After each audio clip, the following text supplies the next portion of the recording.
Hello, good morning friends. This is Akash Almule. Once again आपका मेरे YouTube channel learn next nursing में स्वागत है। तो चलिए हम लोग अभी बात करेंगे नॉरसेट के बारे में। ओके, नॉरसेट का जो नॉरसेट जो 5.0, ओके, नॉरसेट 5 का आगाज़ हो चुका है। ठीक है, इसका एग्ज़ाम 17 को रहने वाला है। जो प्री क्वालिफाइंग रहेंगी वो 17 सितंबर को एग्ज़ाम है और दूसरा अक्टूबर में, वो मैं आगे बताऊंगा। ठीक है, अब यहाँ पे बात करेंगे कि नॉरसेट में, ये नॉरसेट एम्स का एग्ज़ाम होता है, बट एम्स का जो एग्ज़ाम होता है उसके साथ सेंट्रल गवर्नमेंट के 4 हॉस्पिटल का भी एग्ज़ाम होता है, प्लस ये national institute of tuberculosis and respiratory disease new Delhi है, इसका भी एग्ज़ाम होता है। इसी के साथ ये जो रिक्रूटमेंट है नॉरसेट 5 के द्वारा ही भरी जाएगी। लास्ट टाइम भी नॉरसेट 4 में NITDR की वैकेंसी थी। ठीक है, इसका नोटिफिकेशन 5 अगस्त को आ चुका है नॉरसेट का। अब national institute of tuberculosis and respiratory disease new Delhi, ये भी सेंट्रल गवर्नमेंट इंस्टीट्यूशन है, इसकी भी जो रिक्रूटमेंट है वो भी नॉरसेट के द्वारा ही भरी जाने वाली है। ठीक है, अब देख लेते हैं कि यहाँ पे मोस्ट इम्पॉर्टेंट चीज़ है कि यहाँ पे जैसे नॉरसेट बोलता है या एम्स में अगर आपको जानना है तो वहाँ पे बोला जाता है कि आपको 2 साल का एक्सपीरियंस चाहिए अगर GNM कैंडिडेट है तो 50 बेड का। बट अगर नॉरसेट अभी जब fresh GNM pass out candidate भी दे सकते हैं, क्योंकि NITDR में उन्होंने बोला है उनको कोई एक्सपीरियंस की ज़रूरत नहीं। अगर सीधा आप डिप्लोमा इन जनरल नर्सिंग है, BSc नर्सिंग है, PBBSc है, कोई एक्सपीरियंस नहीं तो भी आप फॉर्म भर सकते हो, ऐसा बोला गया है यहाँ पे। तो ये बहुत बड़ी खुशखबरी है आप लोगों के लिए। देख लेते हैं।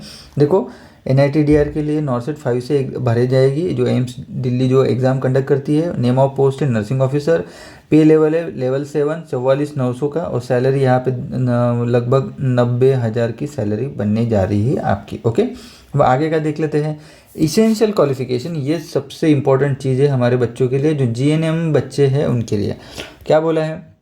Diploma in general nursing, BSc nursing, post BSc nursing, post basic BSc nursing from recognise Indian nursing council, state nursing council, recognise institute और यूनिवर्सिटी। ओके, प्लस ये हो गया, दिस इज मैंडेटरी, यानी आप GNM हो तो भी फॉर्म भर सकते हो, आप BSc हो तो भी आप, या PBBSc हो तो भी आप फॉर्म भर सकते हो। कोई एक्सपीरियंस की अट यहाँ पे बोली नहीं है। देन उसके बाद आपको पर्टिकुलर स्टेट का आपका रजिस्ट्रेशन चाहिए या इंडियन नर्सिंग काउंसिल का, जो भी है आप दे सकते हो, ये तो सभी के पास होता है। तो बेसिकली मोस्ट इंपॉर्टेंट चीज़ है, यहाँ पे एक्सपीरियंस की ज़रूरत नहीं है GNM कैंडिडेट को, वो डायरेक्टली फॉर्म भर सकते हो। अब कितनी पोस्ट है आगे देखेंगे हम। ओके, एज कितना है? मिनिमम 18 एंड मैक्सिमम 35 ईयर्स आपका होना चाहिए।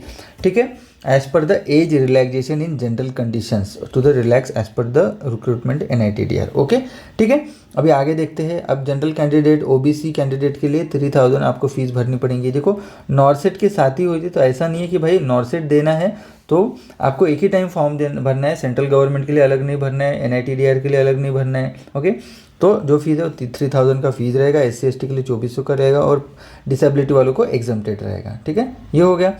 अभी हम बात करेंगे SC ST का। वही है, अगर आप एग्ज़ाम दे देते हो तो आपकी फ़ीस आपको रिफ़ंड हो जाएंगी। ठीक है, अब यहाँ पे बोला है कि ऑनलाइन जो CBT है आपकी नॉरसेट की, स्टेज 1 जो बोलते हैं वो प्रिलिमिनरी एग्ज़ाम जो 17 सितंबर 2023 संडे को होने वाली है।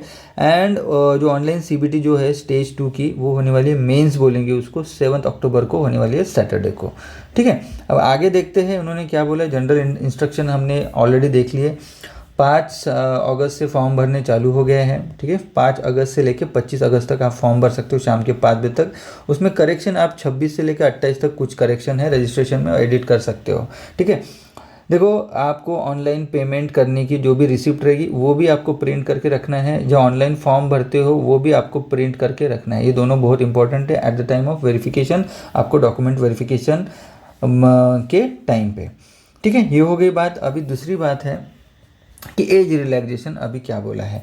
देखो, एज रिलैक्सेशन इन्होंने बोला है इनके हिसाब से, SC जनरल के हैं तो 30 साल तक आप फॉर्म भर सकते हो, SC ST के लिए 5 साल यानी 35 साल पकड़ लो, ये 30 साल पकड़ लो, और ये OBC के लिए 33 ईयर्स तक आप फॉर्म भर सकते हो। ठीक है, PWD इनके वगैरह सबसे ज़्यादा है। अगर आप सेंट्रल गवर्नमेंट एम्प्लॉय, अगर प्योरली सेंट्रल गवर्नमेंट एम्प्लॉय हो तो ही आपको एज रिलैक्सेशन मिलेगा। अगर कोई एम्स में भी काम कर रहे हो तो आपको नहीं मिलेगा। यहाँ पे applicable for the central government employees only, do not to the personnel working in autonomous body. अभी एम्स भी ऑटोनॉमस बॉडी है, एम्स में काम करो तो आपको एज रिलैक्सेशन नहीं मिलेगा, यहाँ पे ऐसा बोला है। ठीक है, 5 साल का एज रिलैक्सेशन मिलेगा। ओके, जनरल के यानी 35 साल आप पकड़ लो इसको, 3+5 अगर जनरल हो, अगर कोई सेंट्रल गवर्नमेंट में काम कर रहे हो और आपको एम्स में जाना है या NITDR में जाना है तो आप ये है। देन उसके बाद इनके लिए 38 OBC के लिए और SC/ST के लिए आपके 10 यानी आप 45, हाँ ठीक है, आप पकड़ के चलो यहाँ पे एक 40 की। ओके, तो इस तरीके से आपका बनने जा रहा है एज का।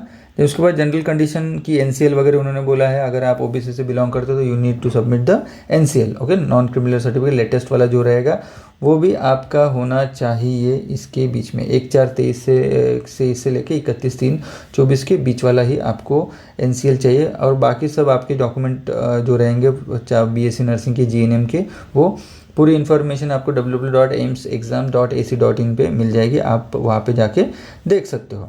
अभी यहाँ पे क्या बोला है, ये बहुत इंपॉर्टेंट है। स्टेज 1 की जो एग्ज़ाम है ये कैसी होने वाली है। अब स्टेज 1 की जो एग्ज़ाम है ये 2 इसमें देखो, एक प्रीलिमिनरी बोलेंगे, इसमें क्या होने वाला है, इसमें रहने वाला है ये प्री क्वालिफाइंग एग्जामिनेशन रहने वाली है। ठीक है, यहाँ पे जो कैंडिडेट प्री क्वालिफाइंग पास होंगे उसी को स्टेज 2 में जाने की अनुमति मिलेगी, उसी को एग्ज़ाम देने को मिलेगा। ओके, तो यहाँ पे जो प्रीलिमिनरी रहेगा उसका कोई भी यूज़ नहीं रहेगा, सिर्फ आपको स्टेज 2 में जाने के लिए रैंक में आपका कोई हिस्सा नहीं रहेगा। इसमें 100 मार्क्स की एग्ज़ाम रहने वाली है, 100 में से 20 आपकी GK एंड एप्टीट्यूड रहने वाले प्योरली, एंड 80 आपके नर्सिंग बेस्ड MCQ रहने वाले हैं। ठीक है, निगेटिव मार्क्स 1/3 यानी 0.33 आपका एक रॉन्ग आंसर के लिए कट जाएगा। ठीक है, पॉजिटिव के लिए 1 मार्क्स आपको मिलेगा। ठीक है, अब आपको क्वालिफाई करने के लिए अगर ओपन से हो तो 50 EWS ओपन हो तो 50% मार्क्स लाना है, यानी 100 में से 50 मार्क्स आपको लाने हैं क्वालिफाई करने के लिए। अगर आप ओपन EWS से हो, OBC से हो तो आपको 45 मार्क्स लाने हैं 100 में से, एंड SC/ST हो तो आपको 40 मार्क्स लाने हैं क्वालिफाई करने के लिए। इतना मिनिमम क्राइटेरिया है इसका। ठीक है, उसके बाद स्टेज 2 का जो रहेगा इसमें भी सेम वही रहेगा। ठीक है, मेन चीज़ है अभी स्टेज जो प्रीलिमिनरी स्टेज 1 रहेगी उसमें आप समझ लो 4000 वैकेंसी है एम्स में, तो यहाँ पे 5 गुना वो बुलाएंगे कैंडिडेट, यानी 20,000 कैंडिडेट आप क्वालिफाई हो जाएंगे। ये 20,000 कैंडिडेट ये अभी आगे मेंस देंगे। ठीक है, इस तरीके से क्राइटेरिया रहेगा। ठीक है, आगे मेंस में क्या रहने वाला, मेंस में प्योरली 100 MCQ आपके नर्सिंग के बनने वाले हैं। 100 MCQ आपके पूरे के पूरे entire syllabus of the nursing course. ठीक है, निगेटिव 1/3 आपके 0.33 आपके निगेटिव रहेंगे, एक MCQ रॉन्ग होता है तो इतने कट जाएंगे, पॉजिटिव है तो राइट है तो 1 मार्क्स आपको मिलेगा। यहाँ पे भी वही EWS एंड UR के लिए 50% क्वालिफाइंग मार्क्स है, 45 OBC के लिए, 40 SC/ST के लिए। ठीक है, बाकी अपने हिसाब से रहेगा। ठीक है, अब उन्होंने ये भी बोला है अगर CBT मल्टीपल शिफ्ट में होती है तो नॉर्मलाइजेशन प्रोसेस होगी। ठीक है, ये भी उन्होंने पहले ही बता दिया है, तो प्लीज़ कंफ्यूज नहीं होना है। ठीक है, उसके बाद अभी जगह कितनी है वो देख लेते हैं NITDR में। ओके, ये देखो, ये सबसे बड़ी इंपॉर्टेंट है। अगर GNM कैंडिडेट हो तो आपको कोई एक्सपीरियंस की ज़रूरत नहीं है, आप अभी एम्स दे सकते हो। ठीक है, एम्स का सिलेक्शन अगर आपका क्वालिफाई हो जाते हो तो आप सीधा वहाँ पे आप एम्स नहीं डालना है, आपका प्रेफरेंस में NITDR का फॉर्म डालना है। अगर आप GNM कैंडिडेट हो, अप्लाई करते हो तो देखो कितने हैं, UR की 7 जगह है, OBC की 1 है, SC की 5 है, ST की 2 है, EWS की 1 है, टोटल 16 पोस्ट। ये भी अच्छी बात है, 16 पोस्ट है तो ठीक है, आप अप्लाई कर देना, पर्टिकुलर अपनी कैटेगरी से अप्लाई करना। ठीक है, ओपन मेरिट आते हो तो 7 जगह में भी आपकी जगह बन सकती है। ठीक है, तो होप सो आप सभी को समझ में आ गया होगा कि मैं क्या बोलना चाहता हूँ। अगर आप GNM भी हो तो अभी आप एग्ज़ाम दे सकते हो, GNM कैंडिडेट है तो भी आप NORCET दे सकते हो, क्योंकि बहुत सारे लड़कों के मन में ऐसा था कि सर मैं तो GNM हूँ, मेरे पास एक्सपीरियंस नहीं है। तो ऐसा कुछ बात नहीं है बेटा, अभी NITDR के लिए 16 वैकेंसीज है एम्स की, सेंट्रल गवर्नमेंट की, आप एग्ज़ाम दे सकते हो। तो प्लीज़ अगर GNM भी हो तो एग्ज़ाम भर दीजिए, पढ़ाई करिए और एग्ज़ाम के लिए तैयार हो जाइए। 17 सितंबर बिल्कुल बच चुका है। ठीक है, पढ़ाई शुरू कर दीजिए। होप सो अगर वीडियो पसंद आता है तो लाइक करिए, शेयर करिए, सब्सक्राइब कर लीजिए मेरे चैनल को, एंड बेल आइकन को दबाना ना भूलिए, ताकि जो भी मैं नए वीडियो बनाऊंगा वो आप तुरंत देख पाओगे। ठीक है, जय हिंद, गुड नाइट।